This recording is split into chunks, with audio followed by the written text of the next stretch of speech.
When the arrogant heir of an empire humiliates the maid and her son, he never imagines that the boy, with a simple gesture and sign language, will bring tears to the eyes of the deaf father he ignored for years, revealing that love can speak louder than any word.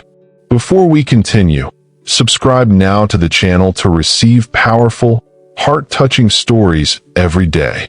Night was falling over the Hawthorne mansion, and the golden lights reflected on the tall windows as if luxury itself were silently watching. Inside, the grand hall pulsed with laughter and champagne toasts as businessmen and guests moved among crystal glasses and conversations about profits, while an orchestra played softly in the background.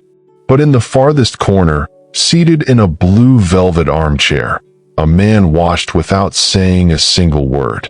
Harold Hawthorne, the patriarch of the family, was there, yet his presence felt like a distant echo.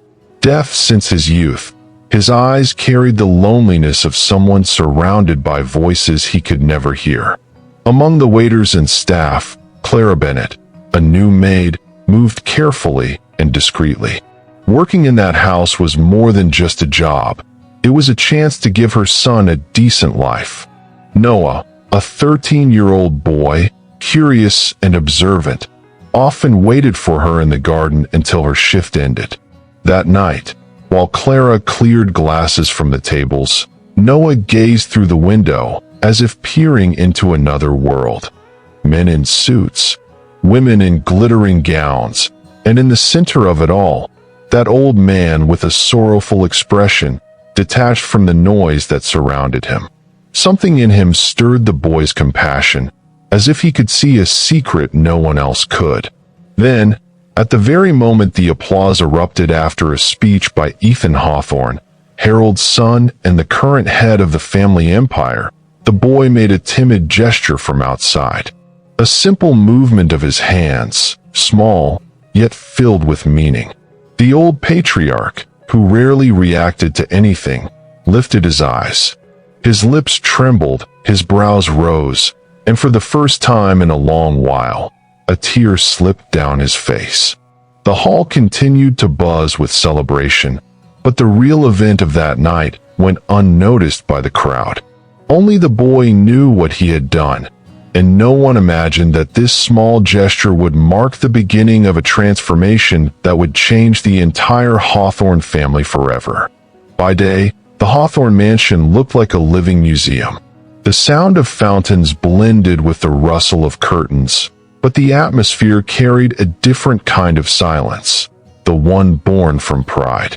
Ethan Hawthorne, 45 years old, the heir to the empire, ruled the house with the same iron discipline he used to run the family business.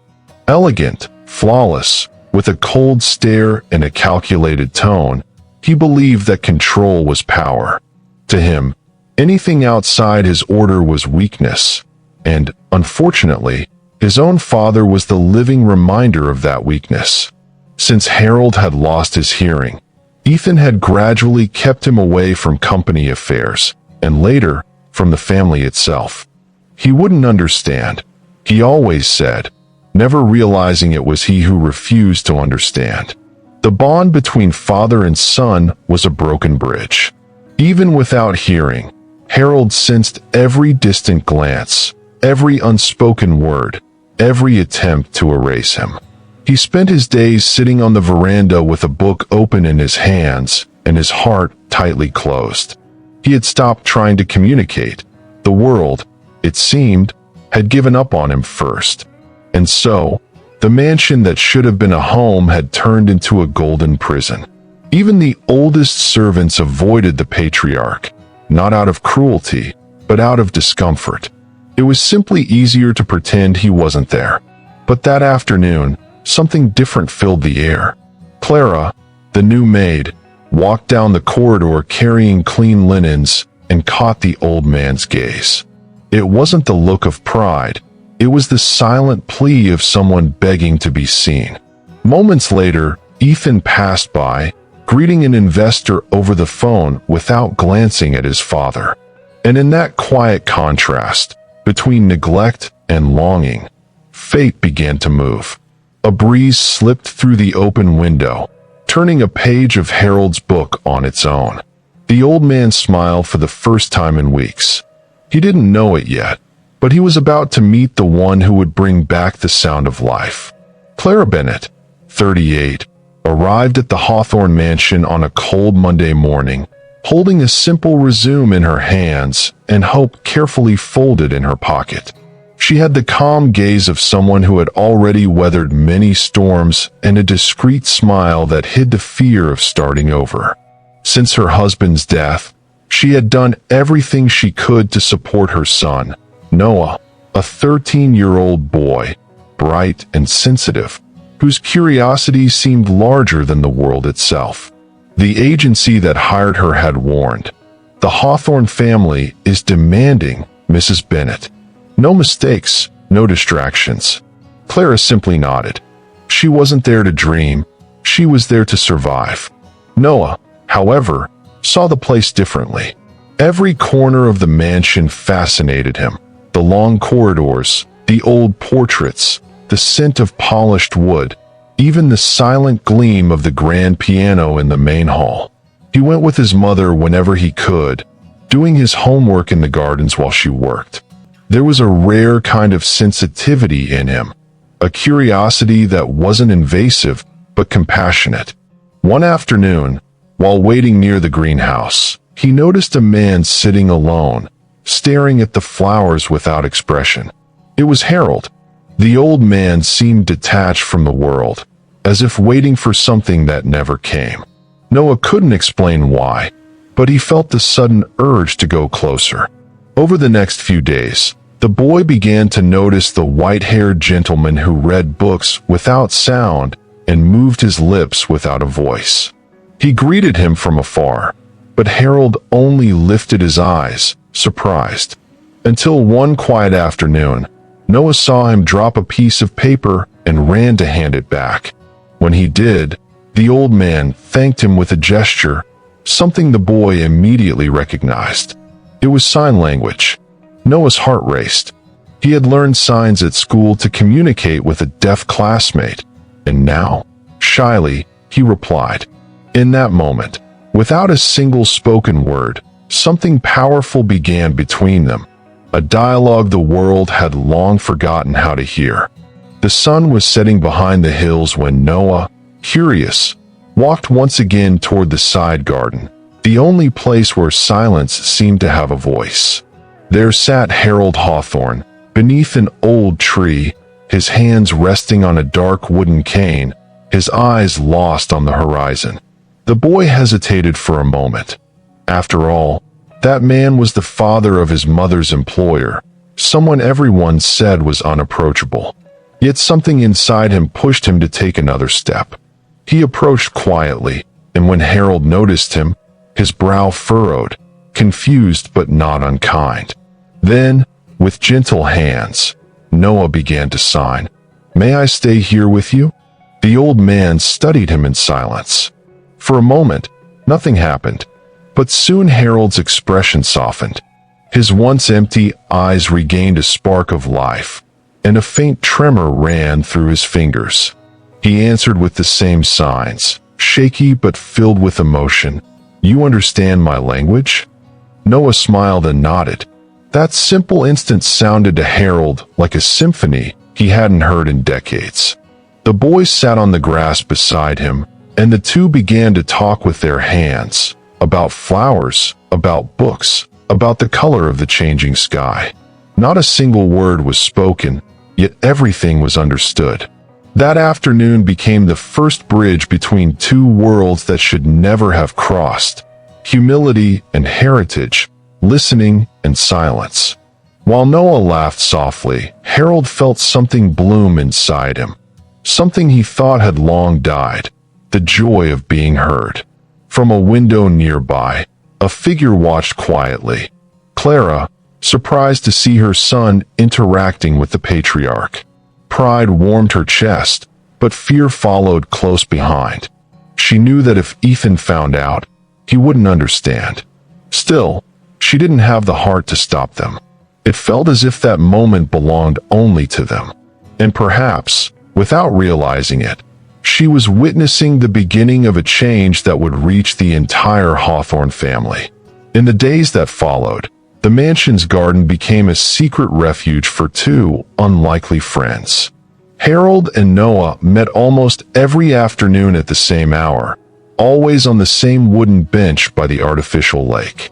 There, where the gentle sound of water softened time, the old patriarch stopped being a distant man and became just a father again, and the boy, a small translator of the heart. Noah told stories about school, about the deaf friend who inspired him to learn signs, and Harold listened attentively, laughing silently, his eyes full of life. Sometimes the old man would write words in a yellowed notebook, and Noah would add drawings beside them, turning memories into little works of affection. Little by little, the boy began to uncover the old man's past. Harold had lost his hearing in an accident during his youth, shortly after inheriting the company that his son now ran. Out of shame and frustration, he withdrew from the public eye, burying himself in work and silence. When Ethan was born, he tried to connect, but pride and fear of failure pushed him away. "I wanted to teach him to listen to what cannot be heard," Harold once signed, his hands trembling. "But he only wanted to listen to what money says." Noah didn't respond right away. He simply placed his hand over the old man's, a gesture so small yet so powerful. And in that touch, Harold felt something he had long forgotten: forgiveness. Meanwhile, inside the house, Clara began to notice a quiet transformation in the patriarch's behavior. He walked with lighter steps, admired the flowers again, and even seemed to smile whenever the maid's son entered the garden. She knew that bond could mean trouble if it were ever discovered, but she didn't have the heart to interrupt something so pure. Fate, however, rarely allows secrets to last. That very day, Ethan returned early from a business trip, and when he looked out of his office window, he saw the impossible. His father, the man he believed incapable of feeling, smiling at the maid's son. Ethan's expression darkened. What happened next would change everything. The next morning, the atmosphere in the mansion felt different. Harold Hawthorne, once withdrawn, woke up early, straightened his jacket, and walked toward the garden with slow, deliberate steps, as if he had a destiny to fulfill. Noah was already waiting for him, sitting on the grass with a notebook on his lap and a pencil tucked behind his ear. When the old man approached, the boy greeted him with a smile worth more than any word. Harold sat beside him, and for a few moments, they simply watched the light's reflection on the lake. The silence between them wasn't awkward, it was communion, a kind of conversation the modern world had forgotten how to hear. As the boy showed him the new signs he had learned, hope, family, faith, Harold repeated them carefully, as if relearning how to speak after decades of quiet. Sometimes he got the movements wrong, and they both laughed together, a soundless but sincere laughter. Clara, watching from the laundry room window, felt a mix of pride and fear. She knew that bond was pure, but also dangerous. Ethan tolerated no interruptions to his routines, and even less, any reminder of his father's weakness. Still, she couldn't bring herself to stop them. For the first time in years, she saw her son shine, not because of grades or achievements, but because of humanity. Their meetings became a secret ritual. Noah began leaving small notes written in sign language inside Harold's books, and the old man replied with candies and handwritten stories. It was as if they had created their own language, invisible to everyone else, yet perfectly understood between them. But life in that mansion was a web of appearances, and the thread of truth was about to snap. One overcast morning, Ethan called Clara into his office. His eyes were cold, his voice sharp with suspicion.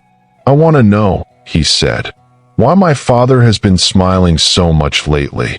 and why your son seems to be the reason." The mansion's clock struck 6 in the evening when Ethan Hawthorne stepped into the garden for the first time in weeks. The wind brushed through the rose bushes, and the distant murmur of fountains echoed like a soundtrack of tension. Ahead, he saw the scene that confirmed his worst suspicions. His father, the man who rarely left his room, was sitting beneath the tree, his hands moving in gestures while Noah, the maid's son, smiled before him. What would have been tenderness to anyone else, to Ethan looked like defiance. His footsteps were firm, his gaze sharp as glass. The boy didn't even notice the approach. He only felt the sudden chill of that voice slicing through the air. "Who gave you permission to approach my father?" The silence shattered like glass. Clara, who had been collecting laundry from the line, dropped everything and ran, her heart pounding. "Mr. Hawthorne, please, it's not what it looks like," she pleaded, but he cut her off with a harsh gesture. "Not what it looks like? Then tell me, Clara, why is your son playing teacher with my father? Did you hire him to replace you?" His words fell like knives. Noah lowered his head, fighting back tears, and Harold tried to intervene, moving his hands in desperate signs. But Ethan, blind to the gestures, simply turned his back, unwilling to understand what silence was trying to tell him. In that moment, the old man realized something heartbreaking. His deafness was not the worst barrier in that house. It was his son's pride. Clara was dismissed early that day, and the atmosphere in the mansion sank into a tension so thick it could be felt in the air. Noah blamed himself, believing he had ruined his mother's job and hurt his elderly friend. On the other side of the house, Harold sat motionless for hours, staring at the empty chair beside him, his trembling hands resting on his lap. Something inside him had broken, not just because of his son, but because he had witnessed history repeat itself, the inability to listen, even with perfect ears. And as night fell over the garden, the old man made a silent vow. The world needed to hear what that boy had to say. But this time, the message would come in a way no one could ignore. 2 days after the incident in the garden, the atmosphere in the Hawthorne mansion was ice cold. Ethan hadn't spoken to his father or to Clara. His silence was more threatening than any outburst could ever be. On Friday evening, the long dining table was filled with guests, company executives, investors, and influential friends of the family. Clara served quietly, doing her best to stay composed, while Noah waited outside, sitting on the kitchen steps, playing absent-mindedly with a piece of string. The air inside was heavy. Harold, seated at the far end of the table, watched everything with a weary expression, sensing that the night would not end well. Ethan, wearing a practiced smile, raised his glass and began talking about business, until one of the guests commented, unaware of the storm he was about to unleash.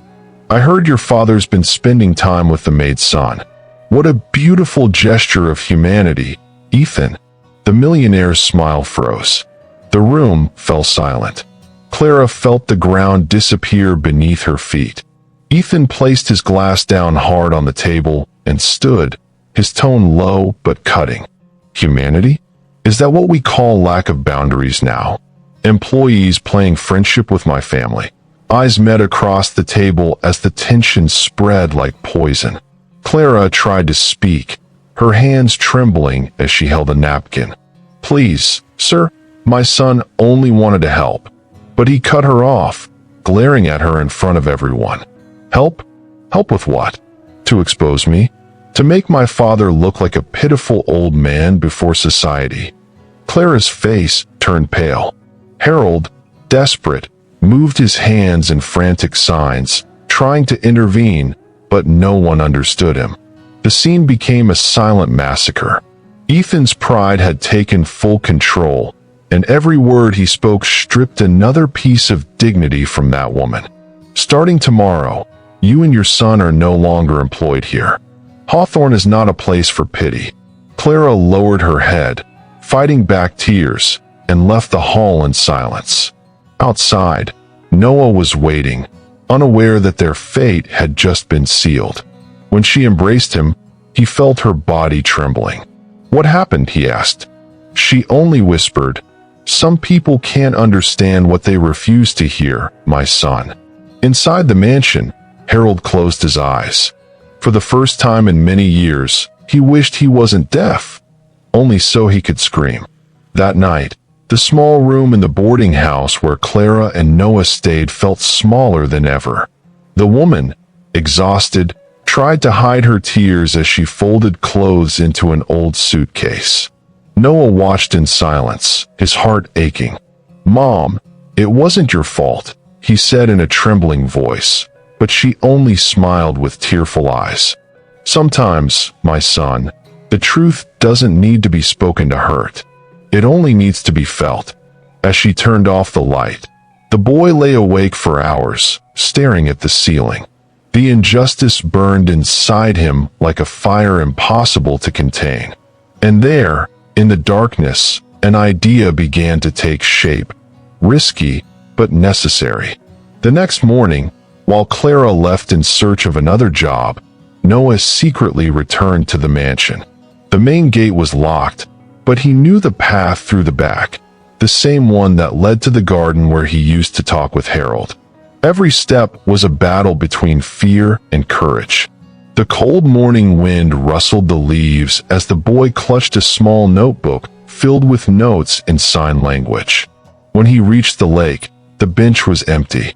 For a moment, he thought the old man would never return there. But then, he saw Harold walking slowly toward him, his eyes tired, his body bent with age. When they finally met again, the silence between them spoke louder than any words ever could. Noah opened his notebook and showed the signs he had practiced alone through the night. "I want to help you," the message said. "I want everyone to understand what you feel." Harold, deeply moved, held the boy's face in his hands and nodded. The boy explained his plan with quick gestures. There would be a Hawthorne Foundation ceremony that week, and everyone would be present. It would be the only chance to show the world that silence could speak, too. Harold hesitated, fear visible in his eyes. But when he looked at Noah, he saw the same spark of courage he had lost long ago. That boy wasn't just trying to right a wrong.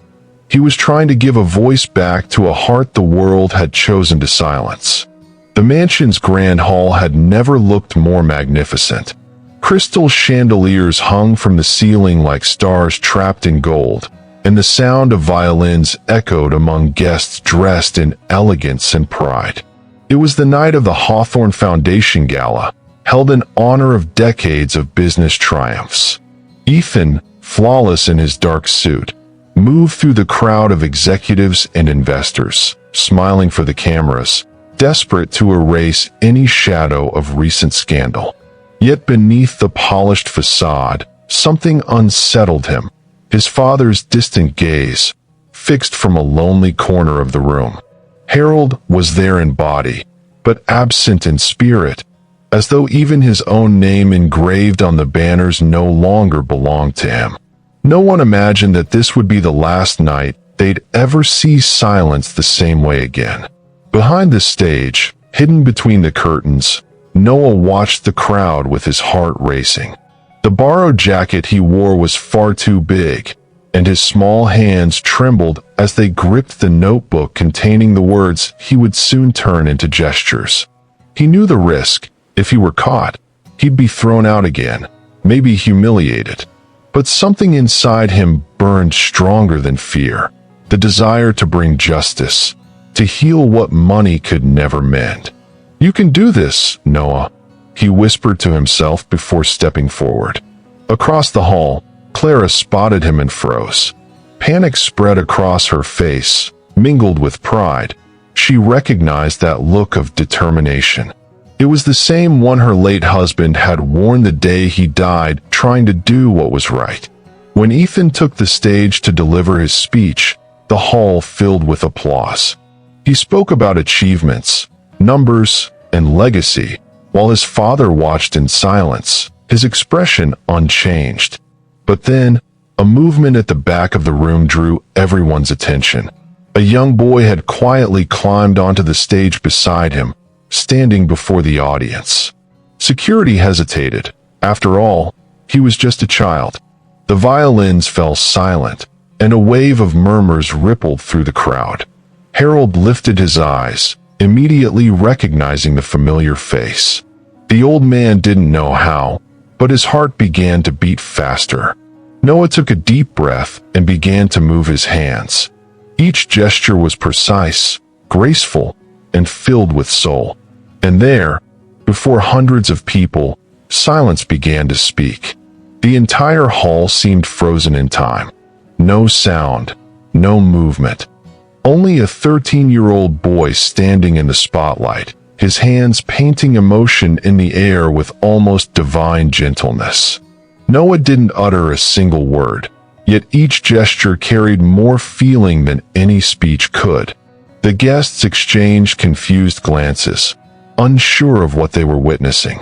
But in the far corner, Harold, the man who had lived half his life in silence, understood every sign as if hearing a long-forgotten hymn. Tears welled in his eyes. Those invisible words, drawn in the air, were the purest sound his soul had ever known. Ethan, still on stage, stood frozen. He tried to maintain control, but his father's gaze disarmed him. Harold had risen from his chair, his hands trembling, his lips parted in astonishment. He signed something back, and Noah, steady and confident, replied. The silent conversation between them swept through the room like an unseen force. "Do you remember me?" asked the old man's hands. "I do, and you never stopped mattering," answered the boy with a shy smile. Each movement was a message of love that crossed generations and social walls. Even those who didn't understand sign language felt the truth. The hall had become a sanctuary of silence and tears. And then, Noah did something no one expected. He turned toward the millionaire and began to sign to him. His small hands trembled, but the gestures were clear. "You have a father who loves you, even if you've never heard him say it." The phrase, translated aloud by an interpreter who had stepped forward with tears in her eyes, echoed through the microphone, making the entire hall hold its breath. Ethan turned pale. Harold's face tightened. Tears streamed freely down his cheeks. It was as if, by some miracle, the boy had given the old man back the power to be heard. And in that instant, for the first time, the sound of applause was replaced by weeping. The man who had built his life on words suddenly had none left to say, and the man who had never been able to hear them was finally understood. For a few seconds, time itself seemed to stop. The air in the hall grew heavy, as though every particle of silence carried a story everyone was trying to comprehend. Harold Hawthorne, eyes brimming with tears, took a step forward. His trembling hands began to move with delicate precision, and each gesture carried the weight of years of regret and love long repressed.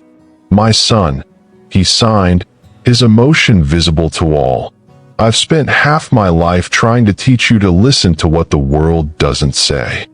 The interpreter beside him, deeply moved, repeated each translated word aloud, and the audience barely blinked. The old patriarch took a deep breath and continued, "But I failed too, because my fear of being weak made me silent." Ethan, standing before everyone, didn't know what to do. The man he had always seen as broken was now the strongest voice in the room. Memories flooded his mind like a storm. His father teaching him to ride a bicycle, those firm hands guiding the handlebars, the days of laughter before the accident stole the sound from their lives. Guilt cut through him like a blade. He realized he had spent years trying to prove something he never needed to, that he was enough. But in that moment, he understood. True power didn't come from success, but from humility. Ethan took a hesitant step forward, eyes wet with tears. He wanted to respond, but no words came out. Then he did the unthinkable. He raised his hands and tried to repeat the signs he had seen his father make. His hands trembled. The gestures were clumsy, but their meaning was unmistakable.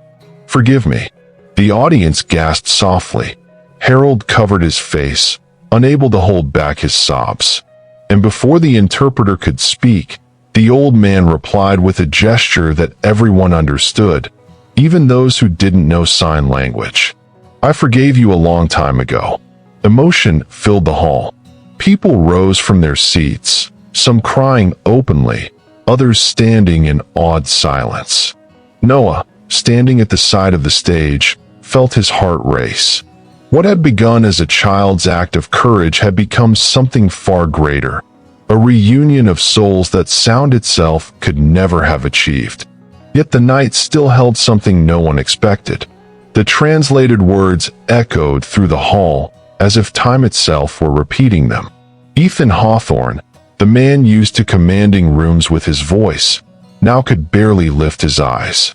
In front of him, his father wept without sound, yet with a power that stripped away every trace of arrogance. The guests watched in reverent silence. No one dared to interrupt. The air was heavy with something unseen but deeply felt. Remorse, forgiveness, humanity. Ethan took a step forward, his breath unsteady. For a fleeting moment, he wished he were a boy again, just so he could hug his father without the armor that pride had built around him. I didn't know you were still trying to talk to me," he whispered, his voice trembling. "I thought you had already given up." Harold, his eyes glistening, shook his head softly. He began to sign slowly, with tenderness and conviction. "I never gave up on you, son. I was just waiting for you to learn how to listen to me."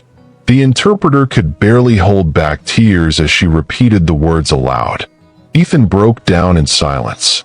The entire hall watched as the most powerful man in the city bowed before the very fragility he had spent a lifetime trying to hide.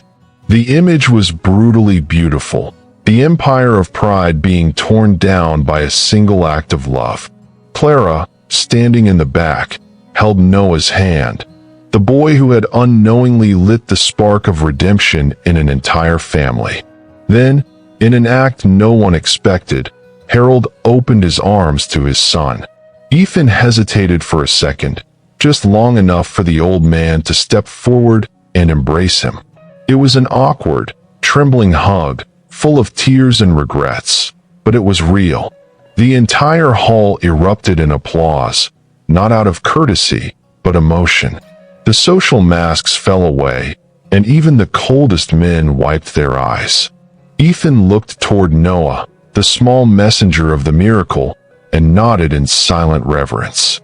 In that instant, he understood something money had never taught him.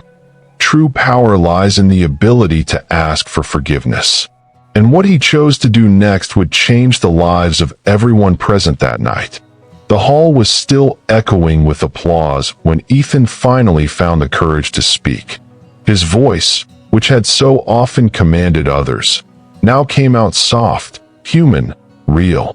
"For years, I thought you were the man who left me alone in silence," he said, looking at his father. "But now I realize it was me who locked you inside it." The words fell like long-buried confessions finally finding freedom. Harold simply nodded, a faint smile on his face. Then, Noah stepped forward shyly, uncertain if he should be there. Ethan noticed him and beckoned him closer with a gentle gesture. The boy stopped in front of them, his heart racing. "You were the bridge we both forgot to build," said the millionaire. "And for that, I thank you." The old man wiped his tears and made a motion with his hands, asking the boy to translate. Noah, smiling, repeated aloud. "He said you are the sound God chose to use to heal what time silenced." The entire hall sighed. Clara, watching from the audience, couldn't hold back her tears. The son she had defended so many times from prejudice and hardship was now the voice that restored love to a powerful family. Ethan, overwhelmed, knelt before his father, slowly repeating the signs he had just learned. His hands trembled, but his intention was pure. "I love you." And Harold replied the same way, tears rolling down his wrinkled cheeks. It was as if the weight of years had been lifted in an instant. The applause swelled again, but what truly echoed was the meaningful silence between the three of them. Ethan stood, turned to Clara, and did something no one expected. He extended his hand. "Clara, I owe you an apology. I was unfair to you and your son.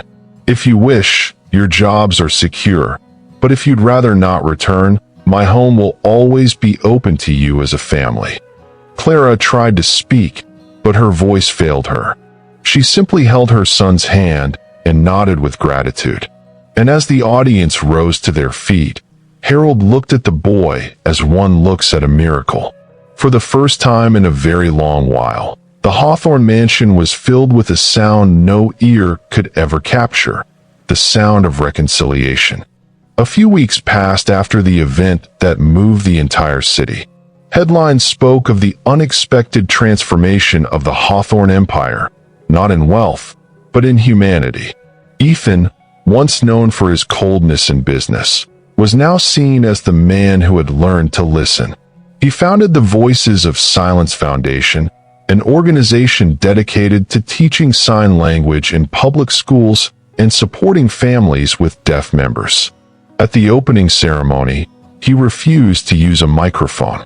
Instead, he signed his words, with his father and Noah standing beside him, and an interpreter quietly translating what his heart was already saying. The audience rose to their feet, tears in their eyes. For the first time, Ethan felt he had nothing left to prove, only something to give back. Clara now worked as the foundation's coordinator. She organized community programs and proudly took her son with her everywhere. Noah, in turn, became the face of the movement, the boy who taught two worlds to understand each other. His photos appeared in magazines, and his shy smile became the campaign's slogan. Empathy is a language everyone can learn. Despite his age, Harold actively participated in events, always beside his son, who now made a point of learning every new sign. Sometimes Ethan still got the movements wrong, and the old man corrected him patiently, laughing. The mansion, once cold and lifeless, had become a home again, filled with visual conversations, quiet laughter, and a new kind of love, one that depended not on sound, but on presence. On a sunny afternoon, sitting in the same garden where it had all begun, Harold and Noah watched the flowers sway gently in the wind. "Did you know a single gesture could change so much?" the old man sighed. Noah smiled and replied, "When a gesture comes from the heart, it speaks louder than any voice." At that moment, Ethan approached, placing a hand on both their shoulders. "You know, Dad," he said softly, "I don't think you were ever truly deaf. It was us. We just took too long to listen." Harold smiled, deeply moved, and replied in signs, "Now we all can hear." And there, among the flowers and the quiet laughter, the sound of life began again, not through the ears, but through the heart.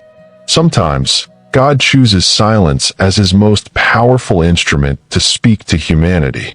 In the Hawthorne mansion, the most transformative sound didn't come from a voice, but from a gesture, simple, pure, and true. The boy whom many ignored taught the powerful what it truly means to listen. And the man who lost his hearing discovered that the heart could still listen. This was not a story about fortune, but about reconciliation, because there are riches money can never buy, like the peace of a soul that has finally been understood. The whole world seemed to shift that day, not because of a grand speech, but because someone had the courage to express love. Over time, those who witnessed that moment never forgot it. Many began learning sign language, inspired by the gesture of a boy who refused to accept silence as a limit. The Hawthorne story became a symbol of empathy and humanity, reminding everyone that true power does not belong to those who speak the loudest, but to those who listen with an open heart. And so, what began with a tear in the midst of a celebration ended as a legacy, an eternal reminder that love, when it is real, needs no translation. Sound may fail, words may fade, but gestures, they speak forever. If this story touched your heart, subscribe now to the channel, leave your like, and share this video so that more people can discover how even the smallest act of courage can change the world. Write in the comments, "I believe in the power of courage." Together, let's keep spreading stories that transform lives and prove that hope can rise from the most unexpected voices. Thank you so much for your support.